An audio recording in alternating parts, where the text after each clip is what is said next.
John F. Kennedy Jr. is now presumed dead. After the plane crash near Martha's Vineyard, Kennedy was 38. From the outside, Carolyn Bessette Kennedy had everything. She was beautiful, influential, and had a life tied to one of America's most powerful families. What few saw was the reality behind the polished image and constant spotlight, where a different story was unfolding, one filled with pressure, scrutiny, and a quiet struggle that few people truly understood. As the world watched her every move, the weight of expectation only grew heavier, and what looked like a fairy tale from afar slowly became something far more complicated and ultimately far more tragic. Join us as we flip through the tragic pages of her life. Even a tragic story all starts from somewhere, and so her history will be told from the very start. Carolyn Jean Bessette was born on the 7th of January 1966 in White Plains, New York, as the youngest of 3 daughters born to William Joseph Bessette and Anne Marie Messina. Her father worked as an architectural engineer before becoming a cabinet maker, while her mother was an administrator in the New York City public school system. She had 2 older sisters, Lauren and Lisa, who were twins approximately 18 months her senior. Her parents divorced in 1974 when she was 8 years old. Her mother later married Richard Freeman, an orthopedic surgeon, and relocated with the 3 daughters to Old Greenwich, Connecticut, while her biological father remained in White Plains. She was now raised in a Roman Catholic household and attended Greenwich High School after the family's move to Connecticut. However, her mother grew concerned that she was having too much fun and not taking her studies seriously enough, prompting a transfer to St. Mary's High School, a Catholic school in Greenwich. At St. Mary's, she graduated in 1984, and in that same year enrolled at Boston University's School of Education, where she majored in elementary education. During her college years, she dated John Cullen, the star of the university's ice hockey team, who would later play professionally in the NHL. During her senior year in 1988, she appeared on the cover of the Girls of BU, a calendar, which was one of the first times her photogenic appeal was captured. She graduated that year with a bachelor's degree in elementary education. Though she was trained as an educator, Carolyn's path soon diverged toward fashion. While still in Boston, she took a job as a saleswoman at the Calvin Klein retail shop at Chestnut Hill Mall, near the Boston University campus. She also briefly attempted a modeling career, hiring a professional photographer to build a portfolio, though this endeavor proved unprofitable. What she lacked in modeling success, she compensated for with an innate understanding of style, confidence, and poise. Her talents did not go unnoticed when a traveling sales coordinator for Calvin Klein visited the Boston store. She was so impressed that she recommended Carolyn to Susan Sokol, president of Calvin Klein Collection. Susan, struck by her grace and sophistication, offered her a position working with the brand's high-profile clients in New York City. From then on, her career trajectory at Calvin Klein had a magnificent rise. She relocated to New York and began assisting celebrity clients at the brand's showroom, dealing with figures such as actress Annette Bening and newscaster Diane Sawyer. Her responsibilities expanded as she demonstrated a sharp understanding of both fashion aesthetics and the discreet handling of VIP clientele. By the time she left Calvin Klein, she had risen to become director of show productions and publicity for the company's flagship Manhattan store. Her salary had reached the low 6 figures, and this was without factoring in any income she could have levied from her family's connections. During this period, she also contributed to shaping Calvin Klein's aesthetic during a defining era for the brand. She was involved in the campaign for CK1, the brand's iconic unisex fragrance, and lobbied for a then-unknown Kate Moss to appear in a 1992 underwear advertisement alongside Mark Wahlberg. The campaign would help launch Moss's career and cement her as a defining face of the 1990s fashion. She was drawn toward designers such as Yohji Yamamoto, Comme des Garçons, and Prada, building a wardrobe noted for its simplicity rather than flamboyance. By 1992, Carolyn had established herself as a respected professional in the competitive New York fashion industry. It was in this year, while working in the Calvin Klein showroom, that she would first encounter a man whose last name would alter the course of her life: John F. Kennedy Jr. The courtship and the paparazzi. Siege of a private citizen in a public dynasty. Multiple verifiable accounts exist regarding the first meeting between Carolyn Bessette and John F. Kennedy Jr., but the most frequently cited story places their introduction in 1992, when Kennedy visited the Calvin Klein flagship store in Manhattan. She was working in the store's VIP sales department when she assisted him during a shopping trip. Friends later recounted that he was immediately struck by her looks, though no serious relationship developed at that time. A second account places their first significant encounter in early 1994 at a Naked Angels Theater event, a group with which John was actively involved. She attended with a friend, and the two reportedly spoke at length. This then became an on and off thing between the two throughout 1994 and 1995. During this period, he briefly rekindled a relationship with actress Daryl Hannah, a fact documented by many press outlets at the time. Carolyn's mother, Anne Freeman, reportedly grew concerned about her daughter's emotional investment in the unpredictable John. According to multiple biographies, she mailed Carolyn a newspaper clipping showing John with Daryl, accompanied by a note urging her daughter to move on, but she did not. The turning point came in the mid-1990s. By then, he had ended his involvement with Daryl, and his relationship with Carolyn intensified rapidly. Friends described it as a whirlwind romance marked by both intense attraction and volatile arguments. John F. Kennedy Jr. proposed to Carolyn Bessette on the 4th of July 1995 aboard a fishing boat off the coast of Martha's Vineyard, a location deeply tied to his family's history. Curiously, she did not accept the proposal immediately. She took approximately 3 weeks to give him her answer. Friends later explained that she harbored deep reservations about the life that would accompany marriage to a Kennedy, especially due to the potential loss of privacy, the relentless media scrutiny, and the transformation of her identity from a successful independent professional to a public figure defined by her husband's surname. Her hesitation was not about her feelings for him himself, but about the world she would be forced to now conform to. When she ultimately accepted, the engagement was kept largely quiet. No formal announcement was issued to the press. Word leaked through anonymous sources, but the couple refused to confirm or discuss the engagement publicly. She had been unknown to the tabloid press before her association with Kennedy, and yet, within months, she became one of the most photographed women in the world. The intensity of the scrutiny was unprecedented, even by the Kennedy family standards. Paparazzi staked out her Manhattan apartment, followed her to gym classes, and positioned themselves outside her former workplace at Calvin Klein. Photographers employed aggressive tactics, even being willing to pursue her on foot, shout questions, and capture images during private moments. Carolyn's response was notably confrontational. Unlike John, who often responded to paparazzi with practiced politeness, she openly displayed her fury. A major incident occurred in February 1996 in Washington Square Park.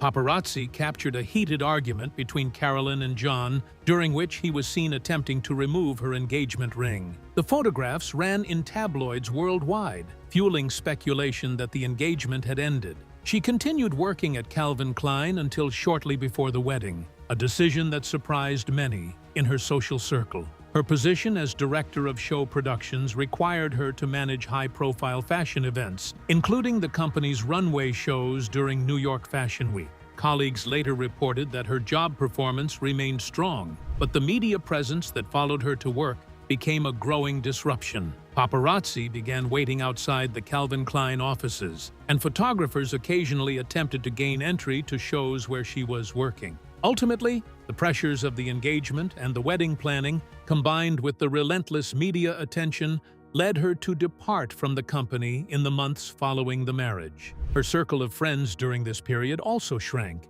and some longtime friends later described feeling pushed aside as Carolyn became increasingly closer to John. Others noted that she had always been selective about her inner circle and that the media scrutiny made her even more protective of her private relationships. On the 21st of September, 1996, she married John F. Kennedy Jr., in a ceremony on Cumberland Island, Georgia, a remote barrier island accessible only by boat. The couple booked the Cumberland Island Church under false names. They arranged for guests to gather at a hotel in Jacksonville, Florida, under the guise of a family reunion, with transportation to the island provided only at the last minute. Wedding invitations were hand-delivered to avoid postal interception. The guest list was limited to approximately 40 people, including Carolyn's sister Lauren and members of the Kennedy family. No press were present, and no photographs were released to media outlets for years afterwards. Carolyn wore a white slip dress designed by Narciso Rodriguez,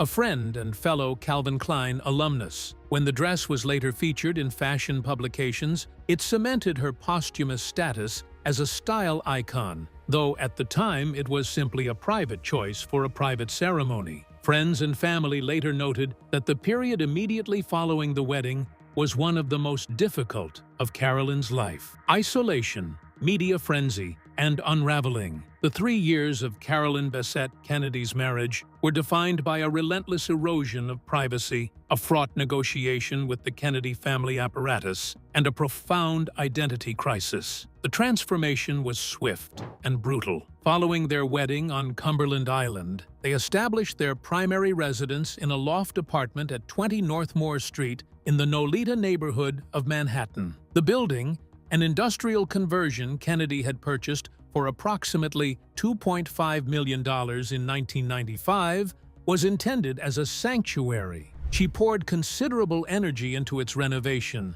selecting minimalist furnishings and a neutral palette that reflected her aesthetic control. The sidewalk outside, however, became a permanent encampment for paparazzi. Photographers maintained a daily presence from early morning until late evening, using ladders to shoot through windows and positioning themselves across the street with long lenses capable of capturing images through gaps in curtains. The couple developed elaborate evasion strategies, but the surveillance never ceased. Her walks through her own neighborhood became calculated maneuvers. The restaurants and gyms she had frequented before the marriage became inaccessible. The loss of her career cut more deeply than the loss of public mobility. Any office she entered would become a media target.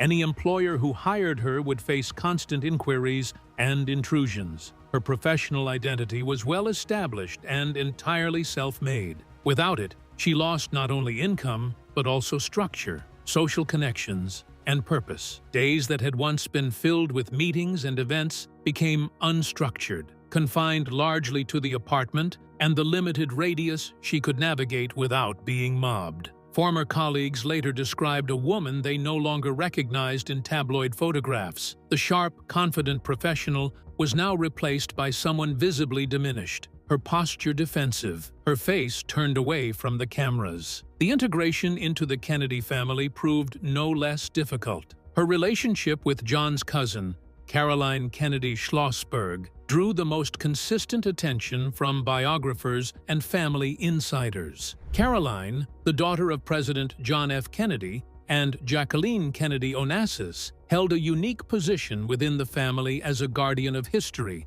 and a figure of considerable authority. Multiple sources reported that she was skeptical of Carolyn from the outset, viewing her as unprepared for the demands of Kennedy family life. At family gatherings in Hyannisport, Carolyn reportedly arrived late and departed early, a pattern friends explained as a response to the scrutiny she faced. But that was interpreted within the family as resistance. She was perceived by some as dismissive or cold, a characterization her friends disputed, attributing her reserve to discomfort rather than arrogance. In private, she expressed frustration with what she saw as the family's insularity and its tendency to circle the wagons against any outsider. She reportedly told one friend that she felt she was being evaluated constantly, as though she needed to prove herself worthy of the Kennedy name. The tabloid coverage throughout the marriage grew increasingly hostile, constructing a public image that bore little resemblance to the woman described by friends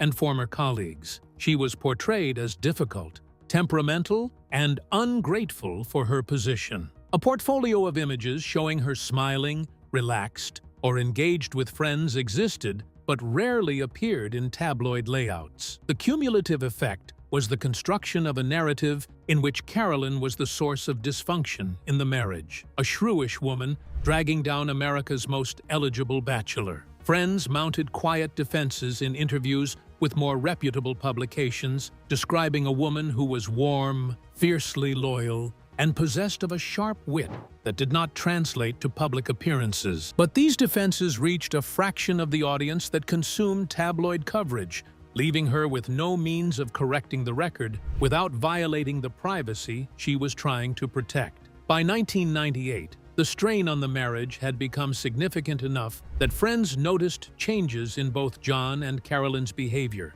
Reports of marital difficulties, initially dismissed as tabloid fabrication, were later corroborated by multiple sources close to the couple. The couple reportedly sought marriage counseling during this period. While the specifics have never been disclosed, friends indicated that the central issues were not infidelity or fundamental incompatibility, but rather the external pressures of their lives. John's behavior during this period also drew concern. His magazine, George, had closed in early 1999, removing a project that had given his days structure and brought him into contact with a wide network of colleagues. Without it, he and Carolyn spent increasing amounts of time together in the Nolita apartment, which was an obvious recipe for disaster considering the strain already present. Friends observed that the couple's arguments had become more frequent and more intense. Both were strong-willed and were struggling under pressures neither had anticipated.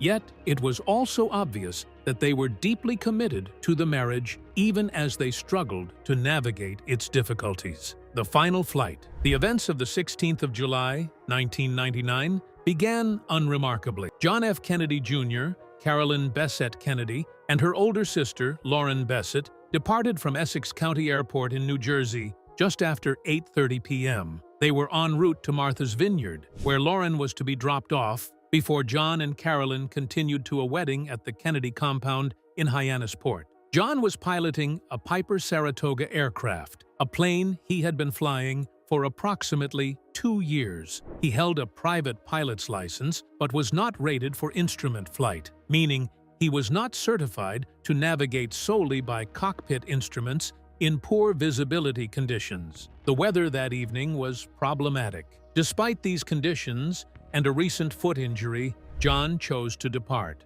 The Piper Saratoga took off at 8:38 p.m. John made contact with air traffic control and received clearance for his intended route. The last radio communication occurred approximately 15 minutes later. When the aircraft did not arrive at Martha's Vineyard, concern mounted through the night and into the following morning. By dawn on the 17th of July, it was clear that the plane had disappeared. The Federal Aviation Administration initiated a search, and the Kennedy family began making frantic calls. The search that followed was one of the most extensive in aviation history. The Coast Guard, Navy, and civilian volunteers combed a wide area of the Atlantic Ocean off the coast of Martha's Vineyard. Debris began surfacing on the 19th of July, and 3 days later, divers located the wreckage in approximately 120 feet of water. The bodies of John, Carolyn, and Lauren were recovered from the fuselage. Autopsies confirmed that all three died on impact. The NTSB investigation concluded